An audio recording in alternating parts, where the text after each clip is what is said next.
Hello. Welcome back to my channel. I hope आप सब लोग ठीक होंगे। आज हम डिस्कस करेंगे आयनिक कंपाउंड्स। आज का जो टॉपिक है हमारा वो है आयनिक कंपाउंड। आयनिक कंपाउंड क्या होते हैं? The compounds which are made up of ions are known as ionic compound. Ions का मतलब ये है कि जो एटम इलेक्ट्रॉन्स लेकर और देकर कंबाइन होते हैं उनकी आयनाइजेशन से जो कंपाउंड बनता है उसको हम आयनिक कंपाउंड कहते हैं। ठीक है। इन an ionic compound the positively charge ions and negatively charged ions are held together by the strong electrostatic forces of attraction। इसमें यही है कि आयनिक कंपाउंड का तब बनते हैं जब पॉजिटिवली चार्ज एटम आयंस और नेगेटिवली चार्ज आयंस जो हैं वो इलेक्ट्रोस्टैटिक फोर्स ऑफ अट्रैक्शन के साथ एक दूसरे के साथ स्ट्रॉन्गली अट्रैक्ट हो या अट्रैक्शन हो इनमें, तो आयनिक कंपाउंड बनते हैं। The forces which hold the ions together in an ionic compound are known as ionic bonds और इलेक्ट्रो कोवेलेंट बॉन्ड्स। ठीक है। अब इन दोनों आयन नेगेटिवली चार्ज एटम और नेगेटिवली पॉजिटिवली चार्ज आयन में जो अट्रैक्शन होती है, फोर्स ऑफ अट्रैक्शन, उनको या तो हम आयनिक बॉन्ड्स कहते हैं या इलेक्ट्रोकोवेलेंट बॉन्ड कहते हैं। ठीक है। तो जो उन दोनों में बॉन्डिंग होती है उसको आयनिक बॉन्ड कह लेंगे हम, या फिर इलेक्ट्रोकोवेलेंट बॉन्ड कह देंगे। ठीक है। तो अब फर्स्ट ये है कि ये आयनाइजेशन ये एटम्स के एक दूसरे के साथ कंप्लीटली क्लोज आने से या उनकी बॉन्डिंग से आयनिक कंपाउंड बनते हैं। मतलब इलेक्ट्रॉन गेन और लूज़ करने से आयनिक कंपाउंड बनते हैं।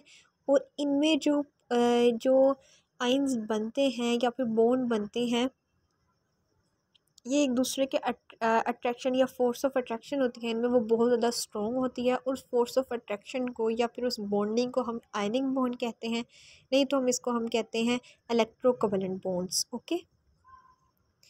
नेक्स्ट पॉइंट है हमारा, since an ionic compound consist of an equal number of positive ions and negative ions. इनमें जो है सिमिलर नंबर ऑफ पॉजिटिव और नेगेटिव आयंस होता है। मतलब ये जितने इलेक्ट्रॉन्स लूज़ करते हैं उतने ही गेन करते हैं। ठीक है। मतलब इनमें लूज़ करने की और गेन करने की दोनों एबिलिटीज़ मौजूद होती हैं आयनिक कंपाउंड्स में। ओके।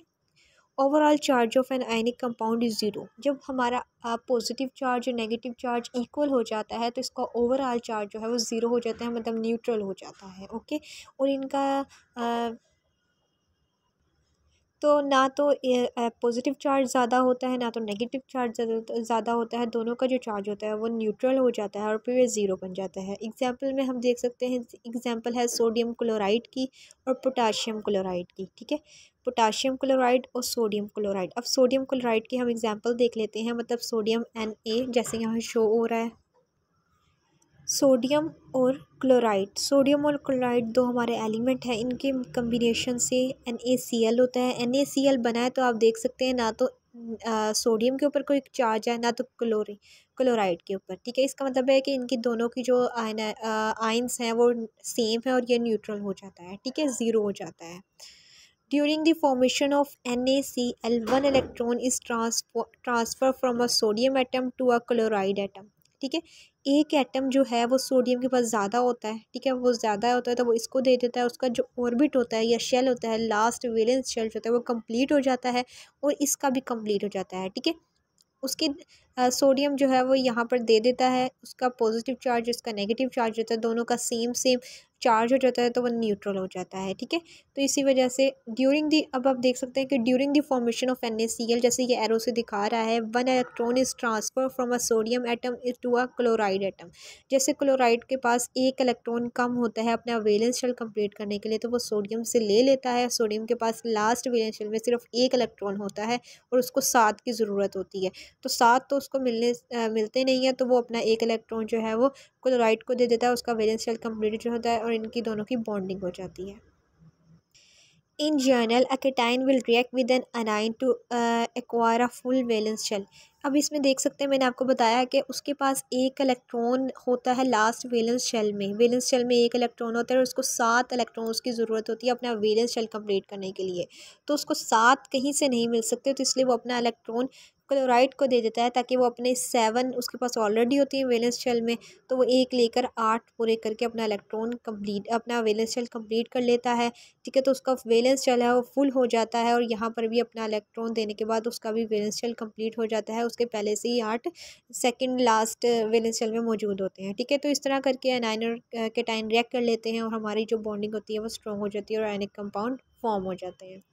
सम एग्जांपल्स है यहाँ पर आयनिक कंपाउंड्स की। सम आयनिक कंपाउंड्स की एग्जांपल है, नेम है सोडियम क्लोराइड, जैसे मैंने आपको एग्जांपल दी सोडियम क्लोराइड Na+ और Cl-, तो इन दोनों का न्यूट्रल हो जाता है क्योंकि दोनों का सेम होता है।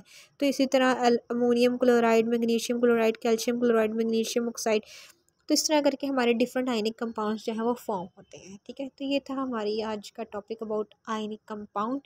वीडियो को लाइक करना मत भूलिएगा। मिलते हैं एक न्यू वीडियो में। अल्लाह हाफिज़।